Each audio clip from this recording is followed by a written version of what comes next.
Wah, jan nyamleng banget.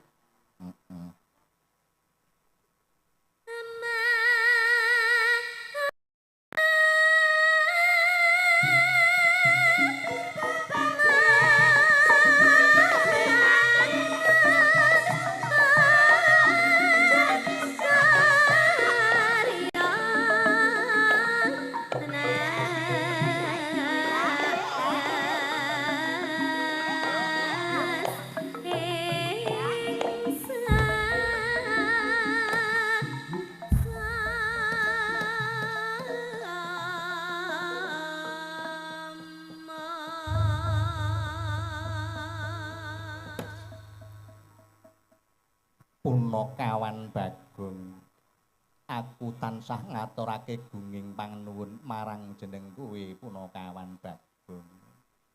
Dene apa Punakawan kekarone neneka nang praja Ngamarata sarwa nggawa gegendhingan ing kono kena kanggo jampining keselku. Wah, nggih. Samangke kula pun kompak kok. Anggen kula pun sawetawis dangu pun kula rancang.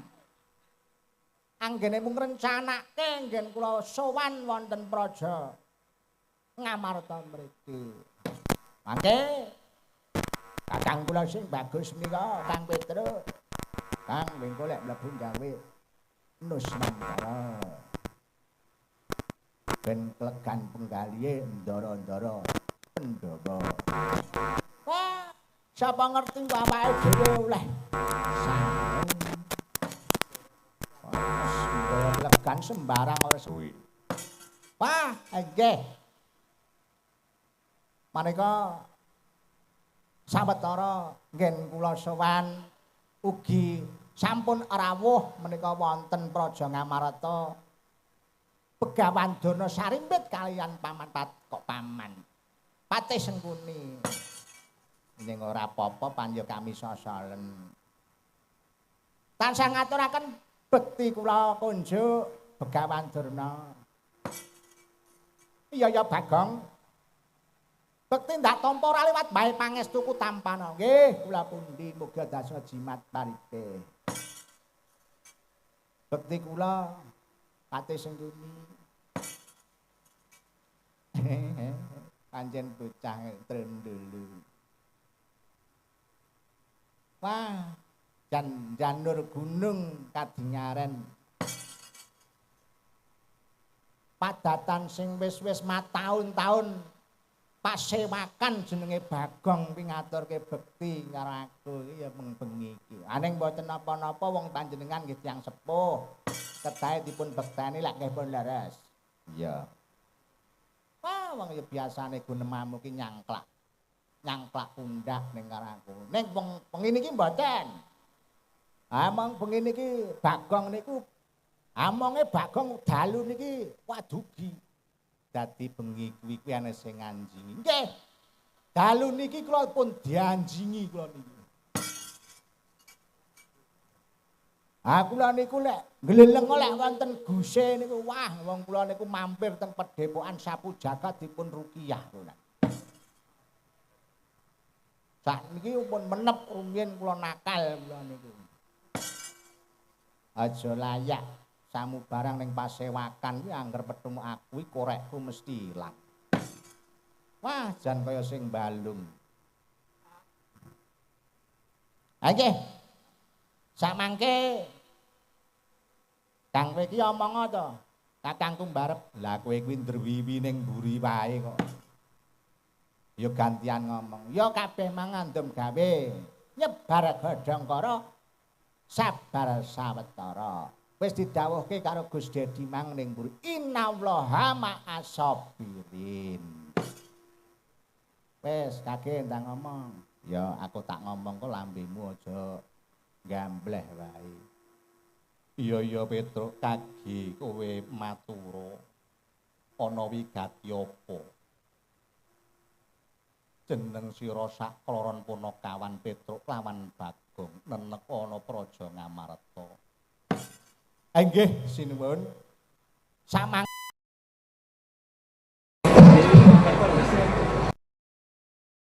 sowan wonten Praja Ngamarta menika kula namung minangka sesulih talangatur.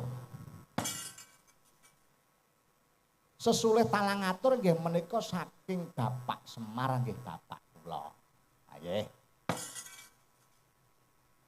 Kowe dadi sesulih utawa utusan tuwa kongkonan Kakang Semar. Nggih menika leres. Samangke kula mboten bakal nambahi tetembungan nyudani titipan. Mekaten. Wonten pitung kalenggahan nari menika. Pitung dina. Inggih. Pun Bapak Semar menika namung nguntak ngantuk kados pun boten gadah semangat urip. Sembarang menika kula minangka dadi anak nomor 2 nggih kula tangleti. Pak. Sajake pirang-pirang dina. Anek boten klentu niku malem Jumat kliwon kepengker. Jane sawetara ki kok ning Njrambah. Wong biasane ning Lincak, ning Jambah gelar kloso. Kok kahanane ngowah-ngowahi adat ki ana apa to, Pak? Kula sediani kowe pengen mangan apa to, Pak? Wong ya aku ki dadi anak kudu bekti karo wong tuwa. Iya, Petruk, kuwi bener. Arep njaluk unjukan apa matura paring dawuh to Pak. Aja ndadekke pikiran ngene iki. Ndang kandha sing prasaja wae apa sing mbok dadi unek-unekke pikirmu. Kula niku ngantos dimbleng bingung. Dina-dina mung lemah-lemah, Pak. Apa kepengin rabi maneh? Ah ngoten niku nggih mboten nyauri. Nah kula niku repot. Wusanane ngoten. Ning kaya bapak ki mung meneng bae deloken to. Para kawula ana ing Karang Kadempel ki musah masih. Terus piye kahanane bapak minangka dadi tetuaning desa, minangka dadi lurah. Kok njur kaya mengkono kuwi terus piye bapak gemregah tangi. Nah, ngaten terus bapakmu kandha wiyi. Ngaten niki kula matur ning makili bapak, nggih. Niki mengke kula mboten nambah-nambahi nggih mboten ngirang-irangi. Iya Petruk. Petruk lawan anakku Bagong. Nah, sing teng mriku nonton kula kalih Bagong. Wong gareng penggane ngoten nika.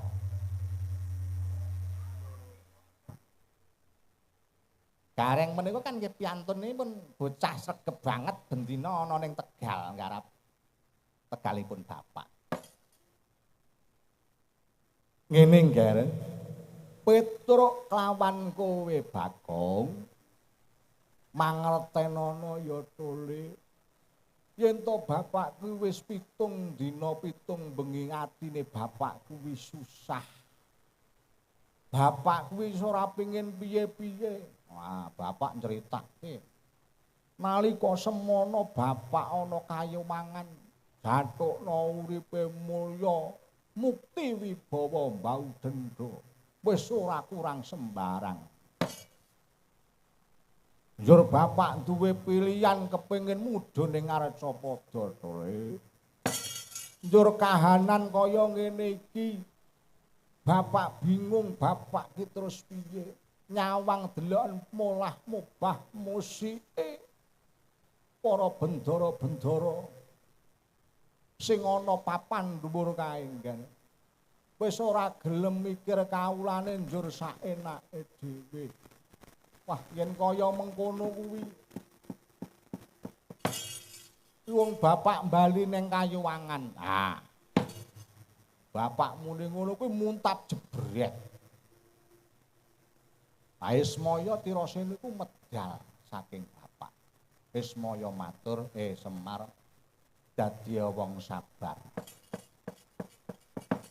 Yen to negara bakal bisa waluya yen to kowe mbangun kahyangan. Lah niki.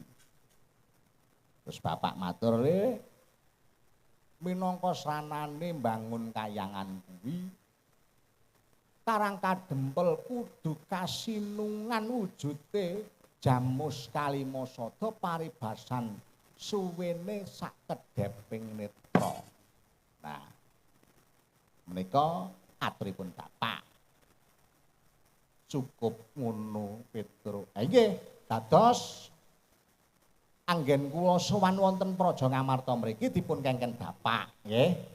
Menika nyuwun ngampil wujudipun Jamus Kalimasada kagem srana Bapak mbangun kahyangan wonten Karang Kadempel. Nggih cekap semanten atur kawula. Kula akhiri wabillahi taufik wal hidayah. Wassalamualaikum warahmatullahi wabarakatuh. Wah, bahasamu kok ya apik tenan to, Truk. Apik wong ya aku Ki MC manten kok ya dak. Kaya sembarang dinyangi. Dadi matur yang ngene bendara kuwi kanggo tata basa sing becik. Iya Petruk, dene apa ing kono yen to bapakmu ya Kakang Semar duwe gegayuhan sing luhur. Ya kuwi arep mbangun kahyangan kanggo maloyake jati negara ben waluya. Kuwi nganggo srana Jamus Kalimasada. Nggih. Sawetara kuwi Bapak ugi nyuwun panjenengan ndara-ndara kula Pandhawa ugi nderek rawuh wonten Karang Kadempel minangka dados paseksen. Ya kaya ngono ya Petruk.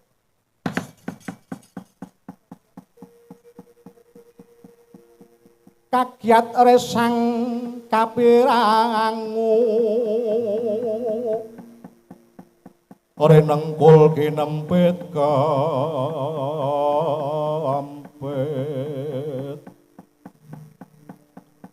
duh sang retnaning pamono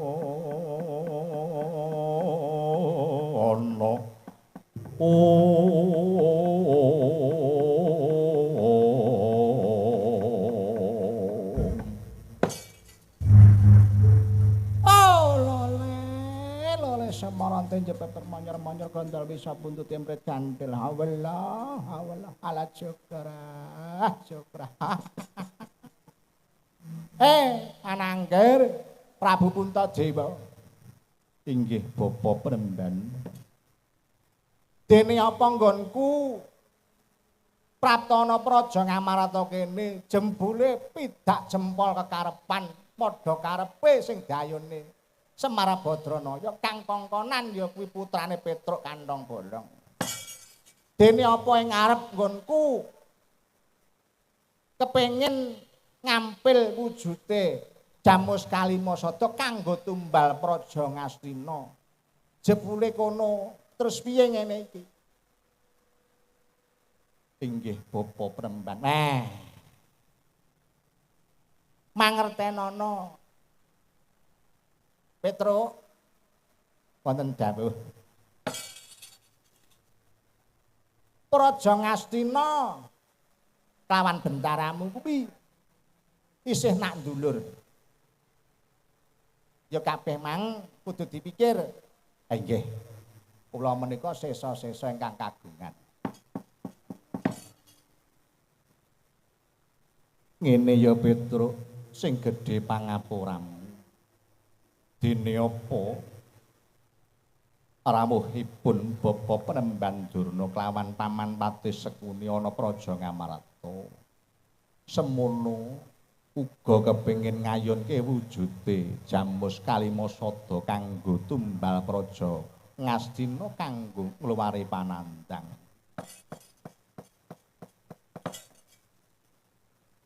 yen to dadi pranataning praja Ngamarta endi sing teka ndingini ya kuwi sing bakal diparingke. Oh kados mekaten. Pranatan teng praja Ngamarta menika ingkang dingin utawi ingkang rumiyin dumugi wonten praja menika ingkang dipun riyenke. Iya Petruk kantong bol. Ning samudarang nika nggih dipun itik-itik. Samubarang menipun digagas rumiyin. Yen to Jamus Kalimasada kaboyong wonten praja Ngastina dipun damelaken tumbal. Ora wurung yen to tumbal menika kan namung dipendhem. Ha namung dipendhem. Lapun dipun pendhem boten kanging dipinakaken malih. Ah. Nang ya mangertenono Petruk. Yen to praja Ngastina iki semono uga aku minangka dadi guru. Iso ora bisa, kuwi kudu tak boyong mergo aku sing teko dhisik. Wis kosek to, gantian leh ngomong. Kabeh urung dijawab wis dhisiki. Kowe meneng ae Bagong. Lah sampean yo ngono kok. Ndara Puntadewa urung pengen pawangsulan sampe wis nyela-nyela. Iya Petruk, aku ngerti inggih semono semanten ugi Bapak Penemban. Petruk ing kono kowe kudu iso nrimo. Ing mboten saged trima kula. Kula mboten saged trima. Ah menika jenengan kedahe saged manggaita. Nggih. Saged manggaita yen to negari Ngastina menika kenging pagebluk Mayangkara menika pun sak watese, pun sak pantese. Ah, cobi ta. Para-para ingkang linggah wonten praja menika kados pripun? Menika namung mikir sak penake dhewe. Tumindakipun pripun ngan sampun ngartos.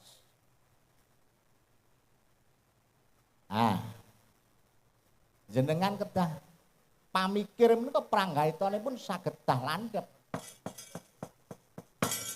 Ning mangertenono Petruk. Para putraku Pandhawa, para putra Seswaku sing bisa dadi kaya ngono yen ora jalaran Bapak Penemban ki ora weleh mbel gedhes apa. Anjenengan niku contone apa? Lah kae jenenge. Wi putra Seswaku sing gedhe dhuwur. Raden Werkudara pikantuk ya kuwi ngelmu sangkan paraning dumadi Pasedan Jati. Kayugung susuwe ngangin banyu Perwitasari mahaningipun suci. Halah nika sejatipun panjenengan apus-apus. Rumiyin panjenengan badhe ngloropaken ndara kula pun gedhe Werkudara. Jenengan alap patine. Iya bener kuwi mbiyen asine dijoroke. Kuwi asine pengen mateni ngarah patine. Ah. Samentara rumiyin ndara-ndara kula pun Pandhawa jenengan lebetake teng lebeting Sumurupa saya. Oh alah ora omongan karo kowe Gong. Bocah kok dijak omongan angel ora usah digarap.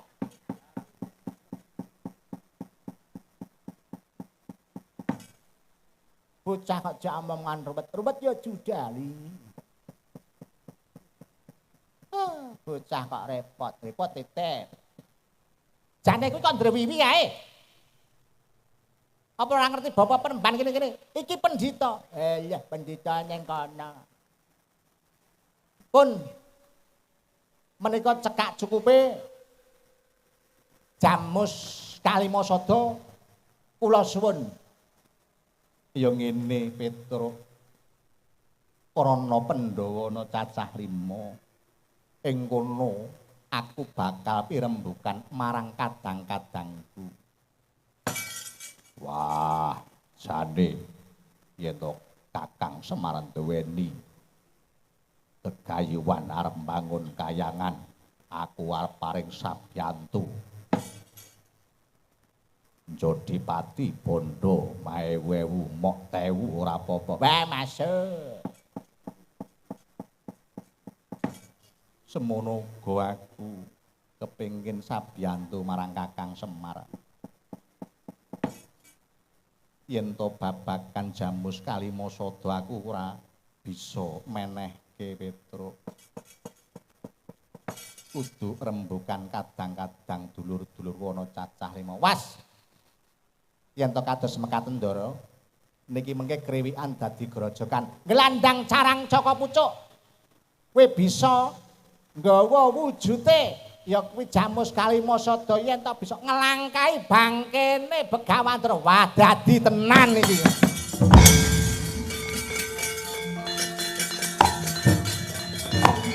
Wong wis tuwek dijak omong-omongan sing becik malah kaya ayo metu jaba.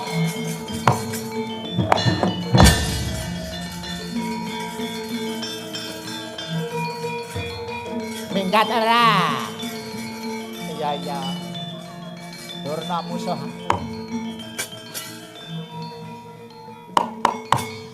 Ayo. Kakangku Petruk musuh Durna, kowe musuh aku Bang. Lek musuh kowe jelas kowe. Wah, kowe ndang mlayu ta ora? Aku tak njaluk pamit kan.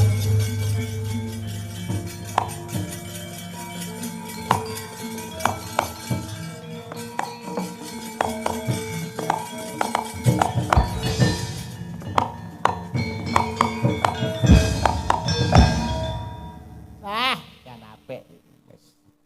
Ketok wis jam 11. Wah, jan apik iki. Wis matur nuwun iki wis. Jan Kakangku Petruk ndang das. Iya Bagong, kae kakangmu Petruk wis metu. Jeneng kowe kok durung metu, kagenggal metu njaba. Wah, metu njaba mboten penak.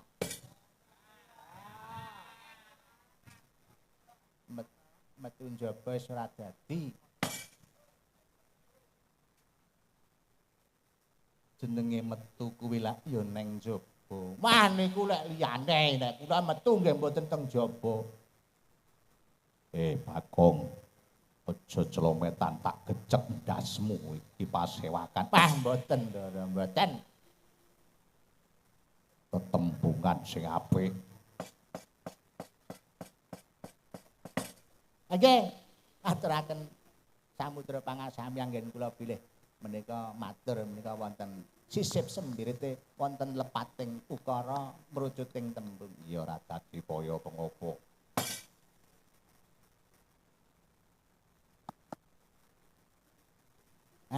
Kan. Ayo kaki ndang metu wae. Lah niki kula medal niku terus hitunge pripun? Hitunge piye? Nggih mosok saktik-saktik mboten ana. Sangune ngoten. Sangu apa Bagong? Mosok cewu-cewu ngono ra duwe. Bendara kok nggawa dhuwit. Pait. Engko nek wis teko Karang Kadempel nak sangoni. Wah. Nggih. Pamit nggih sinuwun. Iya.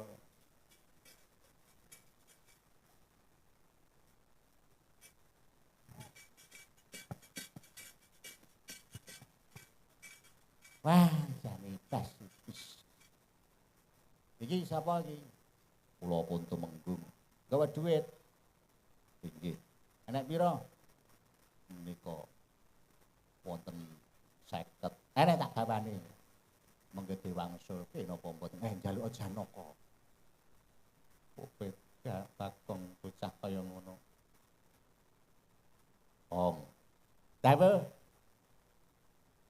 kowe ora ndang metu tak gecek ndas. Wah, aku tak medal nggih. Mas, pamit kula Ndara. Nggih, Ndara kula gedhe. Iya sing ati-ati Bagong.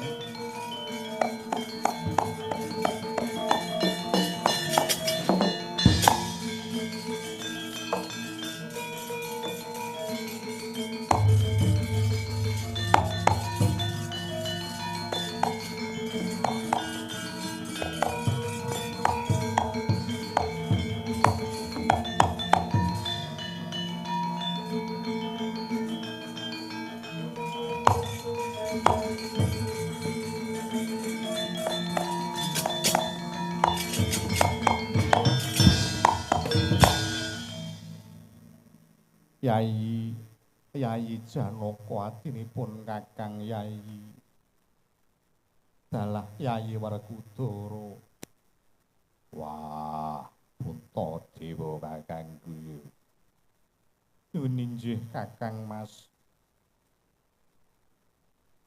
Iya gini Bapa Penemban Durna uga ngayunke wujude Jamus Kalimasada kanggo nyirnakne memala sing ana praja Ngastina. Semono uga Petruk kantong bolong minangka kongkonan Kakang Semar. Kakang Semar duwe gegayuhan bangun kayangan. Iki banjur diwenehke sapa adiku sakloron. Lho inggih Kakang Mas. Bilih samangke wujudipun Jamus Kalimasada badhe kaparingaken dumateng sinten? Monggo katuran Kakang Mas minggah wonten Sanggara Pamujan. Meminta dumateng kanugrahaning Gusti ingkang Maha Widi. Nyuwun pepajar samangke. Iya Yai Janaka. Werkudara. Wah. Puntadewa kakangku piye? Kaki Budarna kang padha ngantung seba. Ingsun arep kundur angedaton munggah ing Sanggara Pamujan. Kekanthi murih mulyaning negara Santi Mulyaya. Wah, iya Kakang.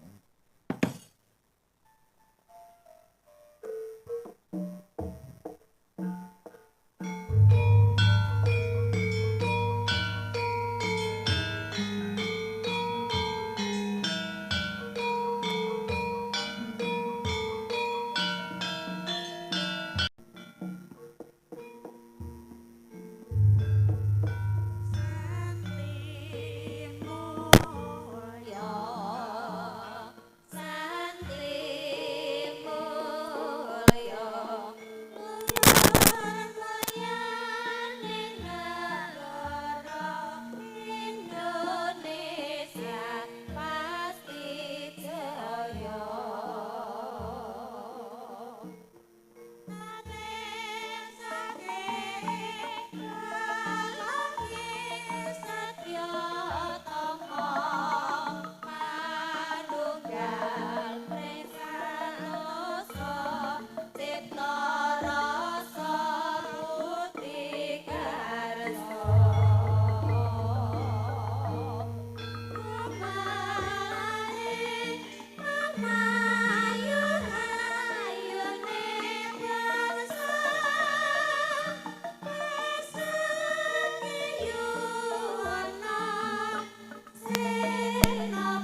Iku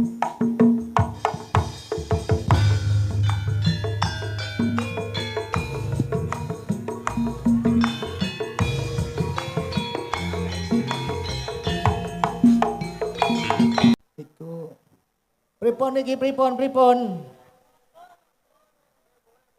Sing ngarep ngadeg sing mburi lungguh. Wuk walik. Sing ngarep lungguh sing mburi ngadeg. Nah nggih, monggo. Katuran ingkang ajeng pinaraan kersanipun sami mirsani. Heeh. Ngono ya. Heeh. Ya sadurunge awake dhewe tansah ngaturake salam puji astuti. Assalamualaikum warahmatullahi wabarakatuh. Iki sing mirsani udakara ana cacah 1999. Kok sing mangsuli ana mung cacah loro no. Iya, Mak. Apa audione iki kurang banter? Ujare para winasis dawing para pinter sapa sing ora gelem paring pawangsulan salam kuwi kalebet wong bakhil. Wong bakhil ki kalebu wong cedhil. Mosok wong semanding Jagarata ki cedhil nak ya ora. Ora yung. Diambali sepisan maneh sing banter. Assalamualaikum warahmatullahi wabarakatuh. Alhamdulillah wa syukurillah. Monggo tansah sesarengan ngaturaken puja lan puji syukur dumateng ngarsa dalem Gusti ingkang Maha Agung. Dene apa rikalenggahan iki awake dhewe iso nderek-nderek ing acara malam tasyakuran ya kuwi mengeting wulan sura uga wujud paring wujud santunan dumateng anak yatim ana padepokan sapu jagat pidalemipun Gus Dedi kanthi kawontenan sehat wal afiat ora ana pambengan siji apa ya ana. Iya, Mak. Ora kata numpen sholawat salam tansah kunjuk dumateng junjungan kita Nabi Agung Muhammad sallallahu alaihi wasallam kang tansah dipun antu-antu syafaatipun dumugi benjang wonten yaumul kiamah. Allahumma amin. Dumateng para sesepuh pinisepuh haji sepuh kasepuhan kang sampun pono ing pamawas lebda ing pitutur kang sampun hangkuraken ribeting badan pancandriya sinungging akrama kang tansah dadi sinudarsana. Sang ya dumateng para alim ulama rama yai bapa pendhita kang sampun memetabeting kitab kang kineblat sedaya para umat yana kang rinten kelawan dalu tansah sumanding wahyuning ilahi kang tansah dhat pinundi-pundi. Uga tansah ngaturaken dumateng sedaya warga masyarakat dusun Semanding Desa Sumber Mulya Kecamatan iki awake dhewe iso nderek-nderek ing acara malam tasyakuran ya kuwi mengeting wulan sura uga wujud paring wujud santunan dumateng anak yatim ana padepokan sapu jagat pidalemipun Gus Dedi kanthi kawontenan sehat wal afiat ora ana pambengan siji apa ya ana. Iya, Mak. Ora kata numpen sholawat salam tansah kunjuk dumateng junjungan kita Nabi Agung Muhammad sallallahu alaihi wasallam kang tansah dipun antu-antu syafaatipun dumugi benjang wonten yaumul kiamah. Allahumma amin. Dumateng para sesepuh pinisepuh haji sepuh kasepuhan kang sampun pono ing pamawas lebda ing pitutur kang sampun hangkuraken ribeting badan Pancandriya sinungging akrama kang tansah dhat sinudarsana. Sang ya dumateng para alim ulama Rama Yai Bapa Pendhita kang sampun memetabeting kitab kang kineblat sedaya para umat yana kang rinten kelawan dalu tansah sumanding wahyuning ilahi kang tansah dhat pinundi-pundi. Uga tansah ngaturaken dumateng sedaya warga masyarakat Dusun Semanding Desa Sumber Mulya Kecamatan Jogoroto ingkang tansah dhat gunematan ugi dumateng para tamu undangan saking Dinas Kabupaten Jombang nyuwun pangapunten boten saged nyebataken setunggal bloko setunggal tansah kasdu pinarak lenggah angrahapi dedaharan kang sampun cumawis kanthi maradikaning penggalih.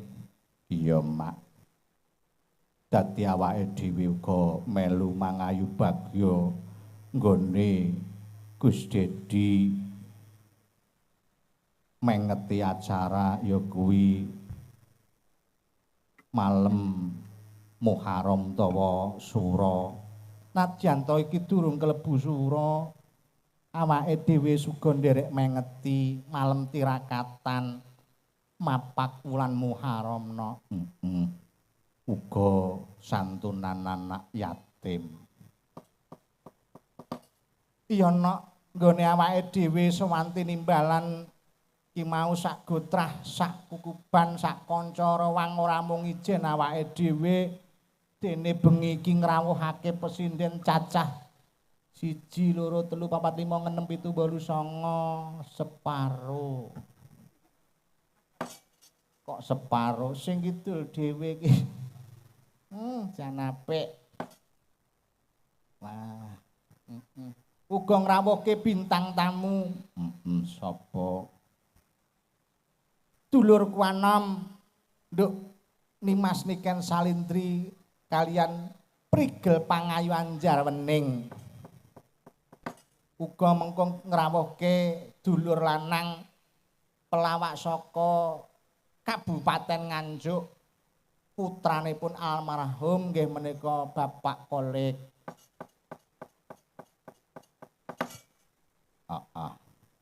Iki kangge murawakane tetembangan diwenehi sing nyemek dhisik.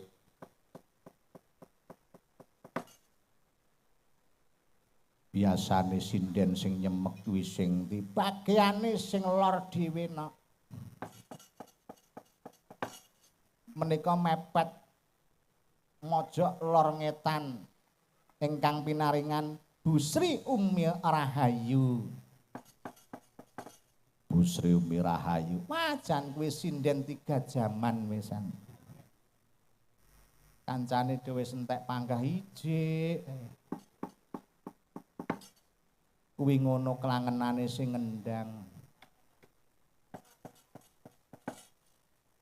Sing ngendangi kelangenane Bu Sri. Monggo Bu Sri kula nyuwun tembang kunone riyin. Jineman mari kangen. Oh nggih, mari kangen. Awit menapa sampun sawetawis dangu para pesinden niki jan kumpul dadi siji jan kaya reoni. Jan apik. Mugi-mugi niki sakbare tuanggapane kuwabeh laris. Laris amin. Dalange ya laris. Amin.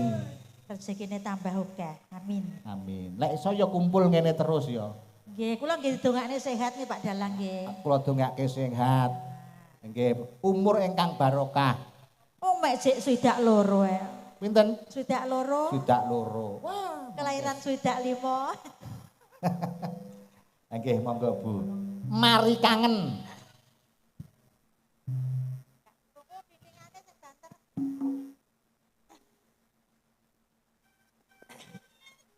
Lalu.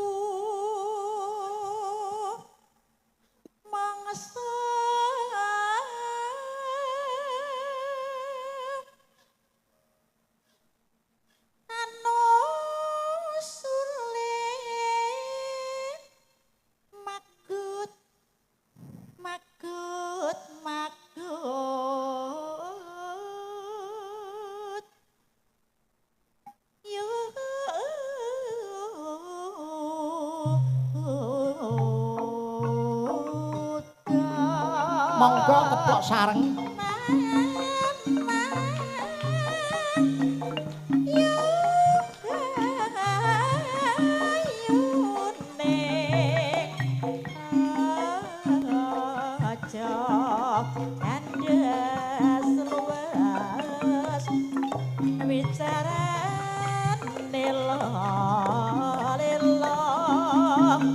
Lalu mongso tajam ulatane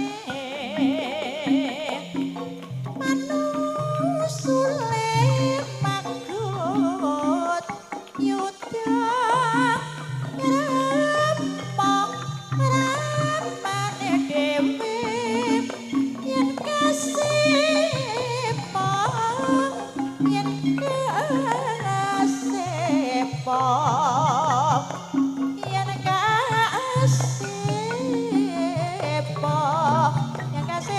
bratane loro asmara ya bapak dole Yuk.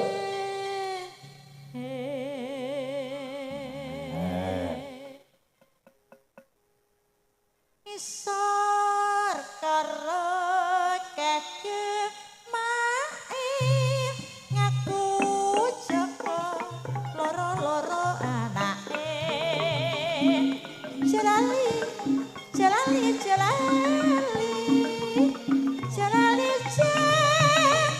manusemono nalikane lamar kula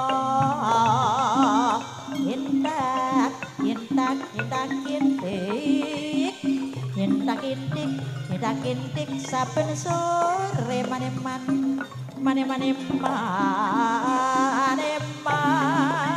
nalikane lamar kula aja lali wajib sun pepita sun pinto ya bapak edole aja bakal marang priya ya layo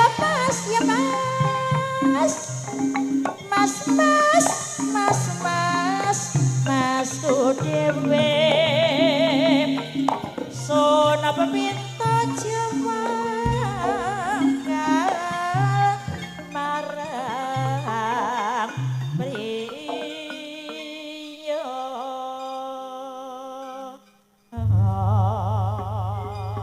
Nggih ngaturaken gungging panuwun Bu Sri ingkang sampun sami-sami. nembang menika mari kangen. Niki kanggo paring panglipur saiki meng wis tembange nyemek-nyemek saiki ganti minangkani dulur-dulur sing tuwa ya sing muda. Iki dijengkarke saka palungguhan Mas Broto kelawan Paijo. Ayo Mas, jengkarke. Jula Juli.